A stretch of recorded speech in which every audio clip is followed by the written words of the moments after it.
Twarashoboye kuganira n'abana bamwe muri bo muri abo bana nyene Ibarabara aho batubwiye ko kuba barara mw'ibarabara kenshi biva ku miryango canke biva ku bavyeyi babareze, aho bamwe bavuga ko kuba baba mw'ibarabara atari ubuzima bishimira, ahubwo babuze abantu babafasha kugira ngo basubire kw'ishuri. Urafise ico wokora, nanjye ndafise ico twokora kugira ngo abana bari mw'ibarabara basubire mu miryango yabo. Ariko rero tunahimiriza abavyeyi kuko hari bamwe mu bana twayaze nabo baba mw'ibarabara, aho bavuga ko bagiye mw'ibarabara bivanye n'ubugaba bw'abavyeyi cyangwa se bivanye n'uko abavyeyi babo babafata nabi, hamwe bakavuga ko abavyeyi babo ku ruhande rw'abapapa babakubita cyane, babahohotera, arivyo vyatumye abana bafata intumbero yo kuja mw'ibarabara. Rero dukebure we mukenyezi cyangwa se we muvyeyi waragize uruhara kugira ngo umwana mutoya aje mw'ibarabara kugira ngo asubire mu ngo, kugira ngo asubire kw'ishure yige nk'abandi bana. Somo TV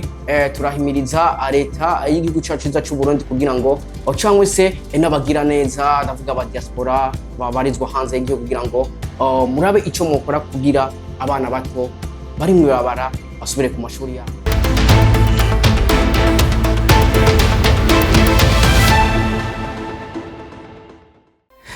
Yes, hello everybody, reka ntagwenda kuramutsa, anizera ko umeze neza. Yes, reka ndamutse wamaze gukora subscribe kuri Isomo TV, nizere ko umeze neza, waba uri mu Burundi waba uri hanze y'igihugu, ureka anizere ko umeze neza. Jewe kurumba kuri micro, my name is Radio Promoter, papa promoter wose mu gihugu ata papa na mwana, kugira abeho umwana abanza kubaho papa. Yes, nk'ibisanzwe rero Isomo TV urabizi ko twatuhereza ibiganiro byinshi bigiye bitandukanye, aho tukubwira byinshi bigenda bitandukanye hirya no hino mu gihugu. Yes, uno munsi rero Isomo TV twe kubwira byinshi ko biravugwa ku bana bakiri bato bakiri mw'ibarabara. Abana bato baba bakwiye kuba kw'ishuri, ariko uno munsi usanga babarizwa mw'ibarabara, ugasanga abarara mu miserege canke barara ahantu atari heza.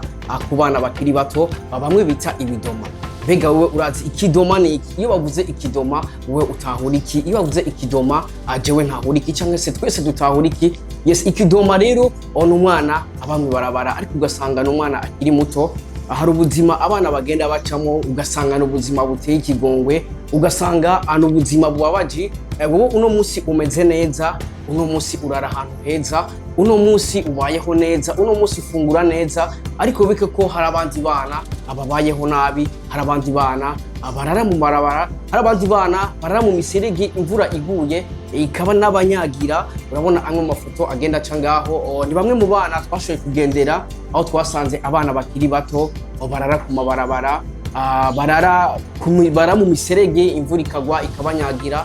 Urumva ko ari ubuzima buba buteye ikigongwe. Ni abana ubona ko baba bakwiye kuba kw'ishuri, ni abana ubona ko bari bakwiye kuba bari kw'ishuri kwiga nk'abandi bana. Wowe iyo ubonye umwana atari kw'ishuri ni kihe kintu wumva? Cyangwa se iyo ubonye umwana muto yategereza kuba ari kw'ishuri, ariko ukabona ariko arara kw'ibarabara, ukabona ara mu miserege, wowe utahura iki? Yes, nk'ibisanzwe rero Isomo TV nk'uko nabikubwiye twashoboye kugendera abana baba mw'ibarabara bakiri bato, ubona ko barakwiye kuba bari kw'ishuri. Byibonekeza ko mu gihugu cy'u Burundi ubona ko abana bakiri bato bongeye kugwirirana, barara mw'ibarabara cyangwa se ibidoma, bamwe bita ibidoma, ubona ko bongeye kugwirirana mw'ibarabara.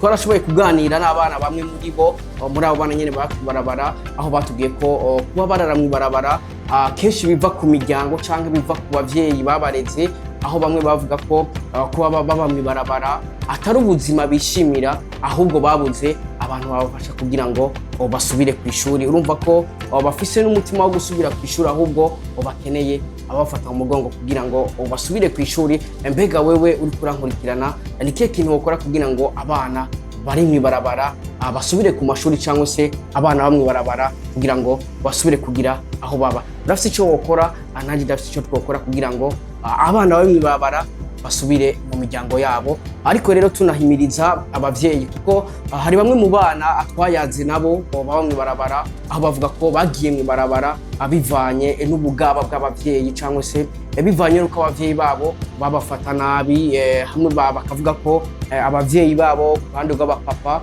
babakubita cyane, babahohotera, arivyo vyatumye abana bafata intumbero yo kuja mw'ibarabara. Rero dukebure we mukenyezi cyangwa se we muvyeyi waragize uruhara kugira ngo umwana mutoya aje mw'ibarabara kugira ngo asubire mu ngo kugira ngo asubire kwishure yige nk'abandi bana.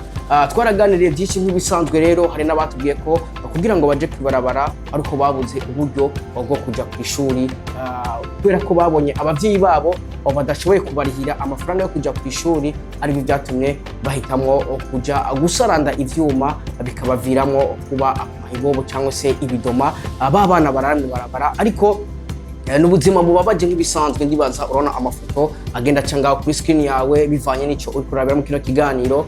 Ushobora kubikora kirabira muri telefone cyangwa se muri machine, nizere ko ano mafoto uri kurayabona, ariko urafise ico wokora kugira ngo abana bato cyangwa se abana bari mwabara basubire mu miryango yabo. Ariko rero Isomo TV nk'ibisanzwe urabizi ko ibiganiro byitwa tuguhereza ari ibiganiro bigenda bikwereka ibyiza by'u Burundi cyangwa se ico twokora kugira ngo ejo canke hirya ejo tugire Uburundi buteye imbere, Uburundi bwifashije, Uburundi ata muntu n'umwe azoba gisegundire. Nk'ibisanzwe rero Isomo TV turahimiriza leta y'igihugu cyacu cy'u Burundi kugira ngo cyangwa se n'abagira neza ndavuga aba diaspora babarizwa hanze y'igihugu kugira ngo murabe ico mukora kugira abana bato bari mwibabara basubire ku mashuri yabo.